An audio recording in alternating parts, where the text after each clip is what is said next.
My talk was about a translational project in the UTOLA trial.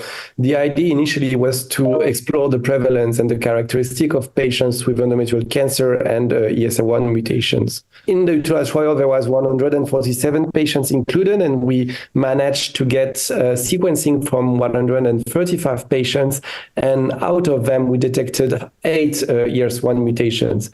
What was very intriguing on this result is that these 8 mutated endometrial cases were all from endometrioid histology. All of them were low-grade tumors, and all of them had high or had estrogen and progesterone expression. When we looked specifically to their molecular profile, we discovered that all the ESR1 mutated endometrial cancers cases were all p53 wild type, pMMR, so with non-specific molecular profiles.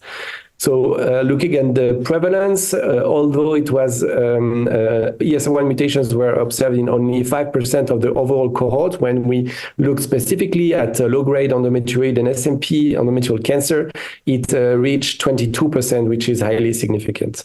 So based on these observations, we can conclude that ESR1 mutations in the patients that are most likely to benefit from aromatase inhibitor is quite frequent. And actually, in case of ESR1 mutation, we can anticipate that this patient won't benefit from aromatase inhibitor, and we should develop more effective strategy for these patients.